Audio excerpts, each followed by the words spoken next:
Sum number 17 தான் பார்க்க போறோம். ஓகேவா? ஃபர்ஸ்ட் கொஸ்டின் படிச்சிடலாம். Following are the extracts from the costing books of Vignesh Oil Manufacturing Company in which three processes are used. Okay. Coconuts purchased 600 quintals worth 60,000. So 600 quintals வந்து purchase பண்ணியிருக்காங்க. Coconuts வந்து purchase பண்ணியிருக்காங்க. அதோட worth பார்த்தீங்கன்னா 60,000. இது வந்து நமக்கு என்னது இன்புட். ஓகேவா? ஸோ இது வந்து நமக்கு வந்து இன்புட்டாக கொடுத்துருக்காங்க. இதுதான் நம்ம வந்து ப்ராசஸ் 1ல வந்து இன்புட்டாக எடுத்துகிட்டு போவோம். ஓகே. ஸோ நமக்கு வந்து ஒரு ப்ராசஸோட க்ரஷிங், ரிஃபைனிங் அண்ட் ஃபினிஷிங் ஒரு ப்ராசஸோட டைரக்ட் எக்ஸ்பென்சஸ் எல்லாமே கொடுத்துட்டாங்க. காஸ்க் ட்ரம்ஸ் காஸ்டிங் 20,000. ஸோ இது வந்துட்டு என்னது, இது வந்து நமக்கு காஸ்ட். ஓகேவா? ஏன்னா காஸ்டிங் அப்படின்னு சொல்லியிருக்காங்க இல்லையா? ஸோ இது வந்து நமக்கு காஸ்ட். ஸோ இது வந்துட்டு நமக்கு எந்த அக்கௌண்ட்டில் போகும்? க்ரஷிங்கில் போகுமா, ரிஃபைனிங்கில் போகுமா, ஃபினிஷிங்கில் போகுமா? ஃபினிஷிங்கில் தான் போகும். இது வந்து நமக்கு ஃபினிஷிங் அக்கௌண்ட்டில் வரும். ஓகேவா? ஏன் ஃபினிஷிங் அக்கௌண்ட்டில் வருதுன்னா, நமக்கு வந்து ட்ரம்ஸ் எப்போ தேவை? ஆயில் எல்லாமே நம்ம எக்ஸ்ட்ராக்ட் பண்ணி, அதாவது இந்த கோகனட்ஸ் இன்புட் கோகனட்ஸ்லேருந்து ஆயில் எல்லாமே எடுத்து அந்த ட்ரம்மில் தான் ஸ்டோர் பண்ணுவோம்.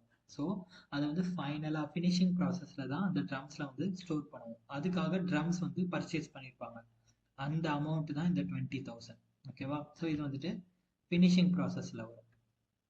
அடுத்தது என்ன சொல்லியிருக்காங்க பாருங்க. Quintals crude oil produced 400, refined oil produced 300, finished oil produced 280. So இது வந்து நமக்கு என்னது, இது எல்லாமே நமக்கு வந்து அவுட்புட்ஸ். ஓகேவா? ஸோ இது எல்லாமே நமக்கு வந்து அவுட்புட். ஒரு ப்ராசஸோட அவுட்புட்ஸ் கொடுத்துருக்காங்க. ஸோ இது வந்துட்டு எப்படி நம்ம வந்து first crude oil produced. So crush பண்ணும்போது நமக்கு க்ரூட் ஆயில் கிடைக்கும். ஸோ ஃபர்ஸ்ட் ப்ராசஸோட அவுட்புட் தான் வந்து 400. தென் ரிஃபைன்ட் ஆயில் ப்ரொடியூஸ் வந்து 300. ரிஃபைனிங் ப்ராசஸில் ரிஃபைன்ட் ஆயில் கிடைக்கும். ஓகேவா? அது வந்து 300. தென் ஃபினிஷ்டு ஆயில் வந்து 280. அது வந்து நமக்கு ஃபினிஷிங் ப்ராசஸ். ஃபைனல் அவுட்புட்டாக வர்றது வந்து ஃபினிஷ்டு ஆயிலாக கிடைக்கும். நெக்ஸ்ட் என்ன கொடுத்துருக்காங்க? Coconut sack sold for rupees 10,000. So coconut sack sold இது எதில் வரும்? கோகனட் சாக் சோல்டு கோகனட் வந்து வாங்கியிருக்கோம் இல்லையா? அது வந்துட்டு அந்த பேக்ல தான் போட்டு கொடுப்பாங்க. அந்த பேக்கை வந்துட்டு அந்த பேக் நமக்கு அதுக்கப்புறம் யூஸாக இருக்காது. ஸோ அதனால அது வந்து சேல் பண்ணிடுவோம். ஸோ அது வந்துட்டு எதில் போகும்னா ப்ராசஸ் 1, அதாவது க்ரஷிங்கில் வரும். ஓகேவா? ஸோ க்ரஷிங்கில் தான் நம்ம வந்துட்டு கோகனட் பேக் தான் வந்து சேல் பண்ணுவோம். ஸோ க்ரஷிங்கில் வரும். Then copra residue 170 quintals sold for rupees 5,000. So copra residue, again copra residue வந்து எதில் வரும்? again copra residue வந்து crushingல தான் வரும். ஏன் crushingல வருது? ஏன் crushingல வருதுன்னா, இந்த கோகனட்ஸை வந்து க்ரஷ் பண்ணும்போது அந்த கோகனட்டோட வேஸ்டேஜ்லாம் வரும் இல்லையா? அதுதான் வந்து கோப்ரா ரெசிடியூ. ஸோ அதுவுமே நமக்கு வந்து ப்ராசஸ் 1ல தான் வருது. ஸோ க்ரஷிங்கில் தான் வருது. அந்த வேஸ்டான அந்த கோகனட்ஸை வந்து அந்த கோகனட்டோட அந்த வேஸ்டேஜை வந்து சேல் பண்ணிடுவாங்க. ஸோ அந்த சேல் பண்ணதுக்கு வந்திருக்க அமௌண்ட் தான் this 5,000. By products of refinery being 75 quintals sold for 400. So by products வந்து அவனே சொல்லிட்டான். ரிஃபைனரி அப்படின்னு சொல்லியிருக்கான் இல்லையா? ரிஃபைனரி அப்படின்னா அது வந்து ரிஃபைனிங் ப்ராசஸில் வந்துடும். ஓகே. நெக்ஸ்ட் வந்து என்ன சொல்லியிருக்காங்க? Prepare crushing, refining and finishing including costing process accounts. So நம்ம மூணுத்துக்குமே ப்ராசஸ் அக்கௌண்ட்ஸ் போட வேண்டியதான். ஸோ ஃபஸ்ட்டு வந்து நம்ம input. So first crushing account போட்டுருவோம். க்ரஷிங் அக்கௌண்ட்டில் ஃபஸ்ட்டு வந்து என்னது இன்புட். எவ்வளோ நம்ம இன்புட் கொடுக்குறோம்? 600 quintals. So 600 quintals. இங்கே வந்து டன்ஸ் வராது, குவிண்டால்ஸ் வரும். ஓகேவா? குவிண்டால்ஸ். ஓகே. 600 quintals. அமௌண்ட் வந்து 60,000. தென் நம்மளோட direct expenses labour, power, steam அப்புறம் மெட்டீரியல்ஸ், ஃபேக்ட்ரி எக்ஸ்பென்சஸ் எல்லாத்தையுமே நம்ம போட வேண்டியதான். 20,000, 5,000, 2,000, 4,000, 6,000. 20,000, 5,000, 2,000, 4,000, 6,000. ஓகேவா? எக்ஸ்பென்சஸ் எல்லாமே போட்டாச்சு. இப்போ குவிண்டால்ஸோட டோட்டல் வந்து 600. எக்ஸ்பென்சஸோட டோட்டல் எவ்வளோ வருது? எக்ஸ்பென்சஸோட டோட்டல் வந்து 97,000. இதை வந்து நம்ம ரெண்டு பக்கமும் டேலி பண்ணணும். ஸோ 600, 97,000. நெக்ஸ்ட் வந்து நமக்கு கிரெடிட் சைடில் என்னென்ன வருது? க்ரஷிங் அக்கௌண்ட்டில் என்னென்னலாம் வந்தது? க்ரஷிங் அக்கௌண்ட்டில் வந்து coconut socks sold 10,000. So coconut socks வந்து சேல் பண்ணியிருக்கோம். இது வந்து நமக்கு இன்கம் கரெக்டாக சேல் பண்ணியிருக்கோம், அதுக்கு நமக்கு கேஷ் வந்திருக்கு. ஸோ 10,000. தென் கோப்ரா ரெசிடியூ 170 குவிண்டால்ஸ் 5,000. ஸோ 170 குவிண்டால்ஸ்ன்னு சொல்லியிருக்காங்க. ஸோ 170 குவிண்டால்ஸ் அமௌண்ட் வந்து 5,000. இதுவும் நம்ம ரெசிடியூ என்ன பண்ணியிருக்கோம், சேல் பண்ணியிருக்கோம், அதுக்கு நமக்கு கேஷ் வந்திருக்கு. 170 குவிண்டால்ஸ் வந்து சேல் பண்ணியிருக்கோம். ஓகேவா? ஸோ நெக்ஸ்ட் வேற என்ன இருக்கு, அவ்வளோதான் கரெக்டா. ஸோ இதுக்கப்புறம் நமக்கு அவுட்புட் கொடுத்துருக்காங்க. அவுட்புட் வந்து எவ்வளோ சொல்லியிருக்காங்க, க்ரூட் ஆயில் ப்ரொடியூஸ்ட் 400. ஸோ 400 தான் வந்து நமக்கு அவுட்புட். அதுக்கான அமௌண்ட் எவ்வளோ, அமௌண்ட் வந்து நம்ம தான் கண்டுபிடிக்கணும். ஓகேவா? ஸோ 97,000ல் 10,000 வந்து நம்ம ரெக்கவர் பண்ணிட்டோம். அகைன் இந்த 5,000 ரெக்கவர் பண்ணிடுவோம். ரிமைனிங் 82,000 தான் நமக்கு வந்து காஸ்ட். ஓகேவா?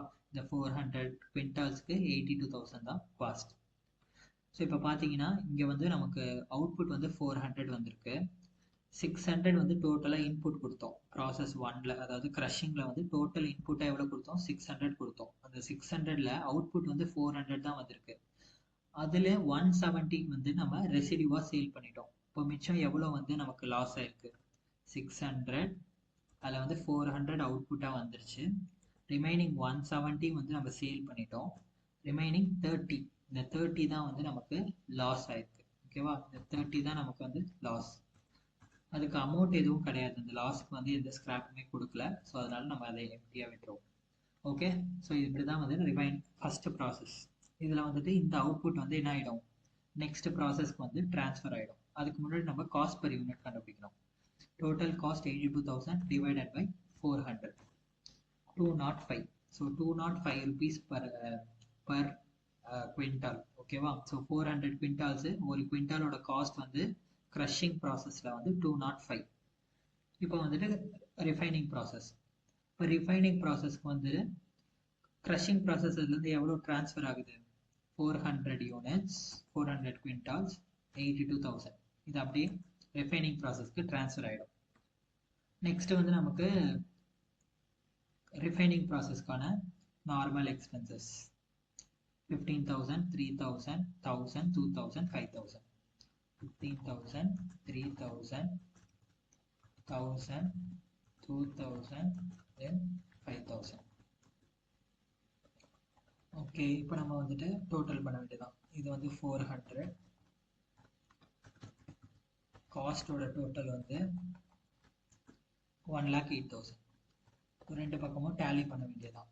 400, 1,08,000. ஓகே, தென் ரிஃபைனிங் ப்ராசஸில் நம்ம என்ன பண்ணுறோம், வெறும் ஒன்று தான். என்னது ரிஃபைனிங் ப்ராசஸில் நமக்கு by products of refining being 75 quintals sold for 400. So byproducts of refining, byproducts வந்து நம்ம சேல் பண்ணியிருப்போம் ரிஃபைனிங் ப்ராசஸில். எவ்வளோ, 75 quintals. ஸோ 75, அமௌண்ட் வந்து 400 வந்து நம்ம ரெக்கவர் பண்ணியிருக்கோம், பிகாஸ் அது வந்து என்னது சேல் பண்ணியிருக்கோம். ஸோ அதனால கேஷ் வந்து நமக்கு வந்திருக்கு. ஸோ வந்து அமௌண்ட் ரெக்கவர். தென் அடுத்தது என்ன கொடுத்துருக்காங்க, நமக்கு வந்து ரிஃபைனிங் ப்ராசஸோட அவுட்புட் தான் இருக்கு. அவுட்புட் வந்து எவ்வளோ கொடுத்துருக்காங்க, 300. ஸோ அவுட்புட் வந்து 300.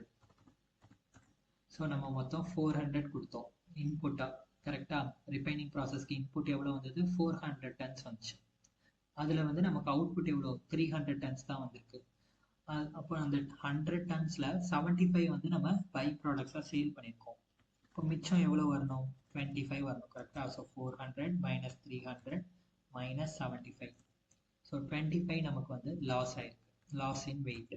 ஓகேவா? ஸோ இப்போ நம்ம அமௌண்ட் கண்டுபிடிக்கணும். அதுக்கு இந்த அமௌண்ட்டு கொடுக்கல, நமக்கு ஸ்கிராப் வேல்யூ கொடுக்கல லாஸுக்கு. ஸோ நம்ம அதை வந்து எம்டியாக விட்டுருவோம். ஸோ 1,08,000ல் 400 நமக்கு ரெக்கவர் ஆயிருக்கு. ரிமைனிங் 1,07,600 தான் ரிஃபைனிங் ப்ராசஸோட cost. So total cost per unit எப்படி கண்டுபிடிக்கிறது, 1,07,600 டிவைடட் பை 300 அவுட்புட். ஸோ 358.6 வருது. ஓகேவா? நீங்கள் 359 கூட ரவுண்ட் ஆஃப் பண்ணிக்கலாம். ஓகேவா?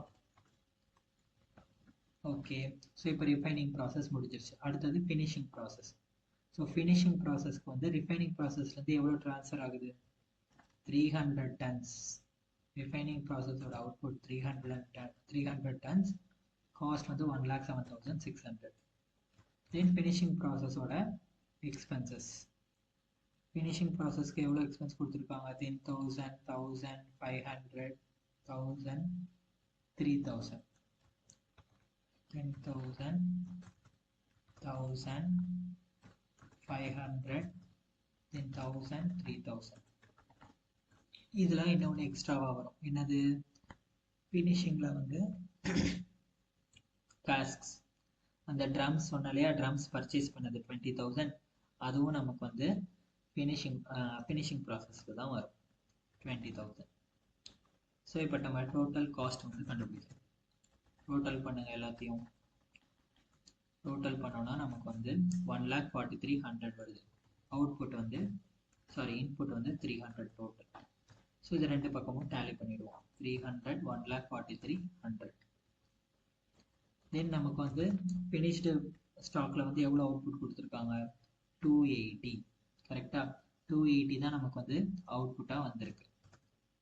ஸோ 300 யூனிட்ஸ் கொடுத்தோம். கரெக்டாக இன்புட்டா 280. ஸோ 300 யூனிட்ஸ் வந்து நம்ம இன்புட் கொடுத்துருக்கோம். பட் அவுட்புட் எவ்வளோ வந்திருக்கு? 280 தான் வந்திருக்கு. ஸோ 300 மைனஸ் 280 நமக்கு வந்து எவ்வளோ லாஸ் ஆயிருக்கு? 20 யூனிட்ஸ் வந்து லாஸ் ஆயிருக்கு. ஓகேவா? ஸோ அதுக்கு அமௌண்ட் வந்து ஸ்கிராப் வேல்யூ எதுவுமே கொடுக்கல. So empty. ஸோ இப்போ காஸ்ட் அதுக்கு எவ்வளோ? 1,43,100. சேம் இதே காஸ்ட் அப்படியே வந்துடும். Okay. So cost per unit கண்டுபிடிக்கணும். 1,43,100 டிவைடட் பை 280. 511.07. ஸோ இது வந்துட்டு 511 நீங்கள் ரவுண்ட் ஆஃப் பண்ணிக்கலாம். ஓகேவா? ஸோ இதுதான் நம்மளோட cost per unit for finishing process. So அவ்வளோதான் இந்த சம். நம்ம 3 ப்ராசஸ்மே போட்டாச்சு. ஓகே. ஸோ அவ்வளோதான் இந்த சம். இதில் ஏதாவது டவுட் இருந்ததுன்னா நீங்கள் கமெண்ட் செக்ஷனில் கேளுங்க, நான் ரிப்ளை பண்ணுறேன். ஓகே, பாய்.